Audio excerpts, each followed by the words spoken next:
Astronauts aboard the International Space Station recently tested an oven they used to bake 5 chocolate chip cookies. We now know the results of that experiment. The cookies took a lot longer to bake in space than on Earth.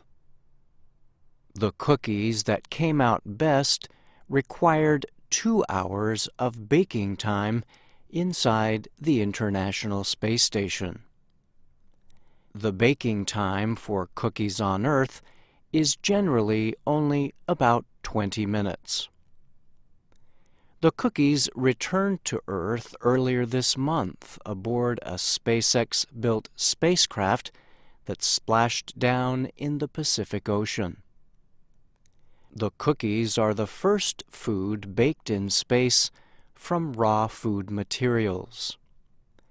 They remain frozen in a laboratory in Houston, Texas.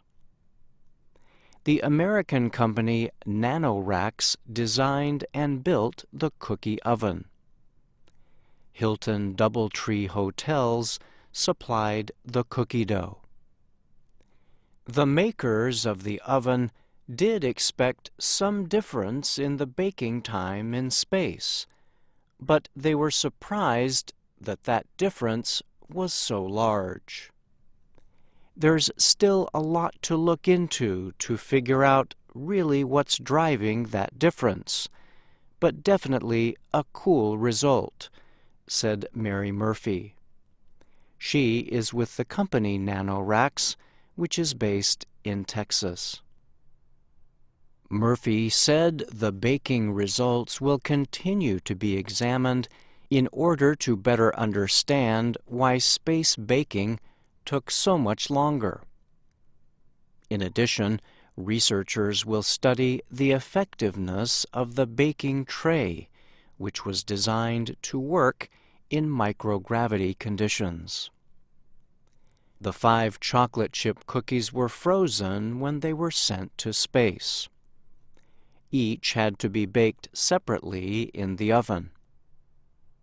Italian astronaut Luca Parmitano took charge of the baking experiment in December. He reported that the first cookie stayed in the oven for 25 minutes at 149 degrees Celsius. When it came out of the oven, it was seriously underbaked. For the next 2 cookies, Parmitano more than doubled the baking time. Those cookies came out better, but were still underbaked. The 4th cookie stayed in the oven for 2 hours, after which Parmitano was able to report success. I can't tell you whether it's cooked all the way or not, but it certainly doesn't look like cookie dough anymore, he reported to controllers back on Earth. For the 5th cookie, Parmitano turned the oven temperature up to 163 degrees Celsius and baked it for 130 minutes. This time, he reported the best baking results. No one has tasted the space-traveling cookies just yet. Organizers of the experiment say additional testing will need to be carried out to determine whether they are safe to eat.